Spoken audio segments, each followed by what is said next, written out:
MTNs and whatever. Naffe abantu baffe bana losing patients ne bazaattackinga kyekinabaawo. So twagala kulaba nga gavumenti ng'efaayo. So twogedde ku bintu bingi nga tuli omwo naye mumanye nti ffe olukiiko luno lw'enkulembera si ffe benkomeredde, ffe tukolera wansi wa leader of opposition ne chief whip, era tukolera wansi w'obukulembeze bw'ekibiina ku kitebe kyaffe kya NUP. Bwe tuleeta ebirowoozo tubireeta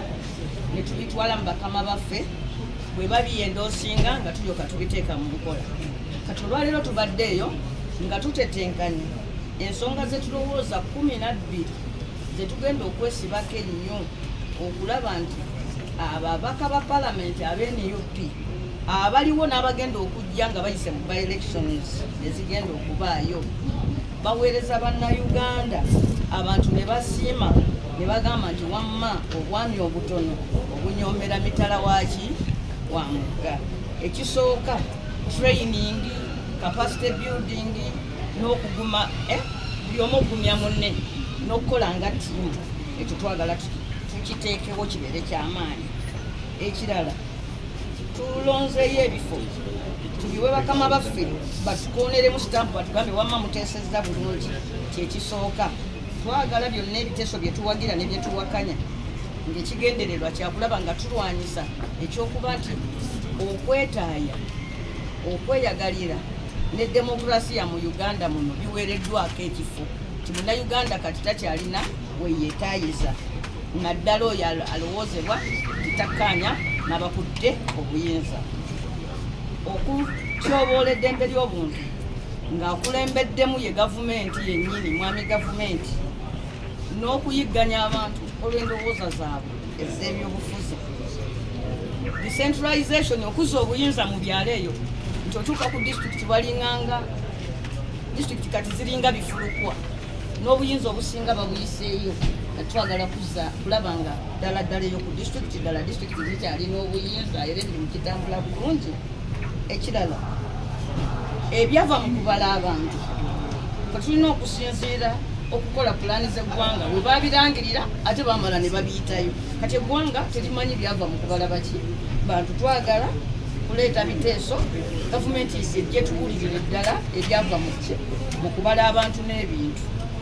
Ekirala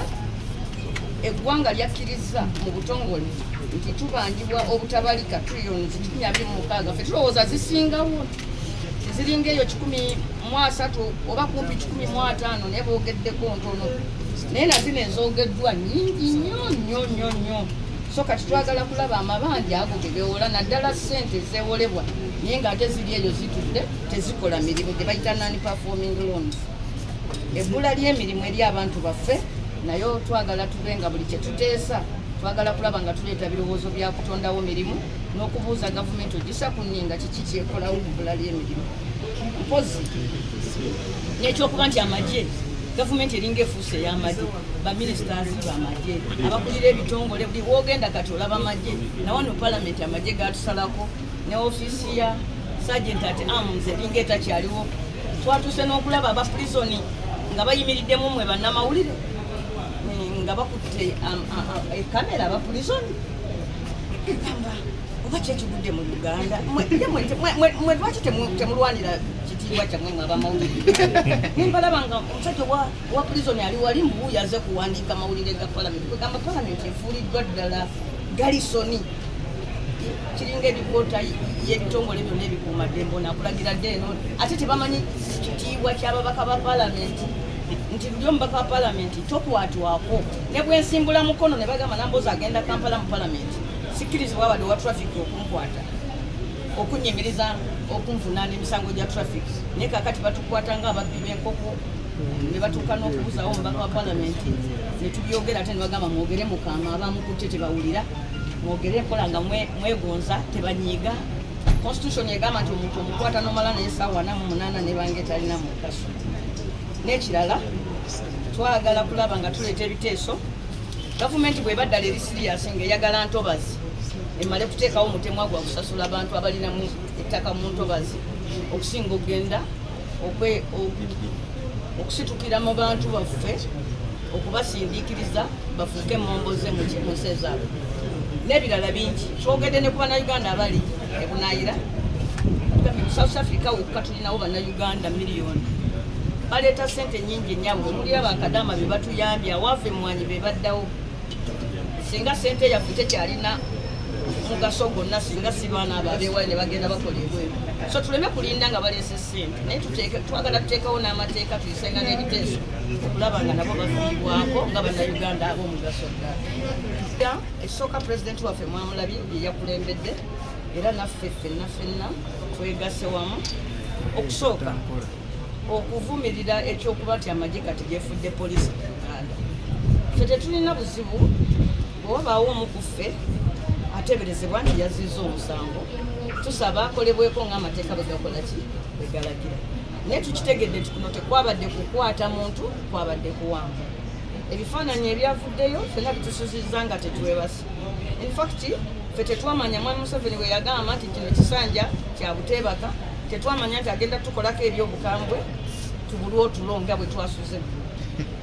tulabidde awo nga kyagamba nti ekisanja si kyakwebaka nga kati tetukyebaka tusula ku bunkenke olw'ebyo ebitukolwako kati nje kyatukoleddwako eggulo ebifaananyi ebivoola munnaffe ebiri mawulire gamba ebintu bino n'okubyogerako tetwagala bituluma infact eyakikoze bw'aba yabadde ayagala kutulumya twagala kumubuulira nti mutuufu twalumiddwa bw'aba yabadde ayagala tuwulire pain twagala kumugamba nti sebo twagiwulidde era tubadde tukusaba otusaasire okomaawo bwe wabanga Elias alina omusango gwonna tumwagala bamutwale mu kkooti nalwaleero bamuteeke mu kifo wasobola okulabira balooya be abasawo be n'abantu be era n'omusango gwe yazizza gulangirirwe bwe tuba ebyo bye tulaba ku X nga y'endowooza ya gavumenti deni kyannaku nnyo mukutu twalabyeko nga kuliko omuntu agamba oludde ngonjoga bino tubimale ng'abasajja naye ate abasajja tebamala bwe batyo bintu abasajja abali civilized bw'aba n'ekizibu ku munne ayitayo omukulu ne batuula oba amuloopa ng'amateeka we galagira abatali civilized amuyita mu kisaawe ne beekuba nga tekuli asibye munne emikono naye kati ku byombi kwebyo wadde n'ekibi ekyoga nti kale twekubenga ab'omuntu we balwanira mu butale nakyo si kyekibaddewo kuwamba muntu ate nga ffe abasemberera Lukwago bangi tukimanyi nti bambi mulwadde tali mu good health ng'omuntu kale tuli beeraliikirivu ate tuli bannyamivu ate tuli bannakuwavu twasuze tetwebase nina kwetuluma nnyo omwami Museveni tukusaba sebo gwadde nerigambwako nnyene lyo tukusaba to be in charge tukusaba mwami Museveni be in charge okulembera eggwanga anti gwe wali yeteekako nti oyagala likulembera tulina points 14 zetwogeddeko era mukama waffe amaze okuzibabuulira twagala bwagazi kubakakasa nti eno caucus buno bukulembeze bwa caucus eya NUP naye tukkiriziganyizza tugenda kukwatagana ne caucus endala zonna eza parties ez'opposition ekyo kyetwagala mutegeere mwe nga bannamawulire caucus zonna eza parties ez'opposition naddala ezo ezikkiriziganya mu kuteeka ekitiibwa mu palamenti eno n'ebyeteesa ate ebyo ebikwatagana n'eddembe ly'obuntu bikwatagana n'okuweereza abantu baffe nga bwe twetemu okujja wano mu palamenti so tugenda kukwatagana nazo tulabe nga ebintu bino byonna bye tuproposinze nabo bayinza okuba nga balinayo nabo ebyabwe bye baproposinze kasita binaabeera nga biri mu layini eyo ey'okubeera nti kulaba nti munnayuganda addamu okufuna obwetwaze bwe munnayuganda addamu okufuna eddembe lye byonna tujja bikkiriziganyako ate tubitwale mu maaso nga bwe tubibabuulira Senga minisita wa Kampala okusokera ddala nvumirira nese kuvumirira ebikolwa ebyo gavumenti bibikola bwebanga input yebikola twategeddeko nti ennaku zino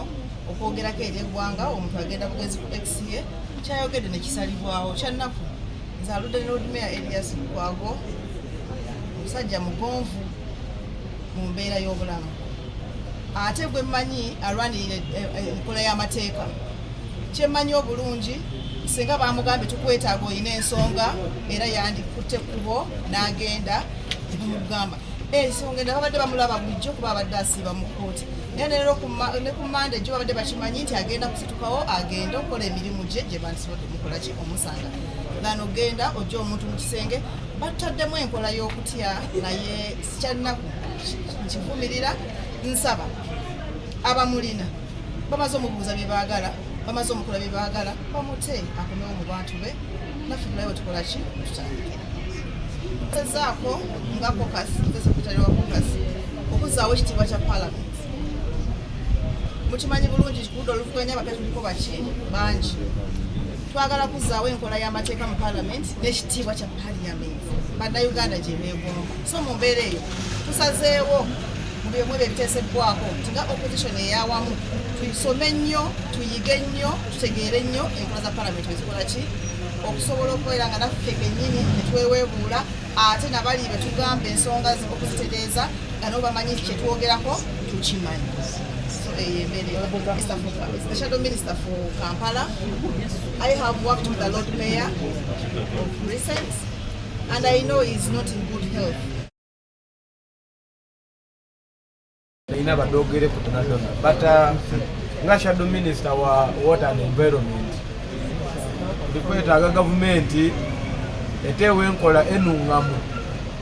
ey'okusasula abantu bali kugoba mu ntobazi because tikiba kya bugundufu ogoba omuntu aje nga alikulira mazzi gaye ng'atolese Starbex mu ntobazi tikya bugundufu okuba n'ebyana n'abaana abazimbye mu ntobazi because ezanga gyosobola kutukuba nti Starbex nungi nerikola bulungi entobazi edo aye ng'ona ali kutenduka obutenduko yali kugyonona likwenda bavayo n'enkola enungamu ey'okusasula abantu baife be bali kugoba because abantu ni gavumenti singa abantu bazirawo singa bona bazirawo so balina okuba value enungi eino okuboneka nti babatembeeta kubanga wakati babagobu meme omuntu ayakuwa akalulu kabiri omugwa bugobe wamuntu olaga ali kusula tikyabugundufu tikya mu mateeka ekisembayo ku nsonga ya muganda waife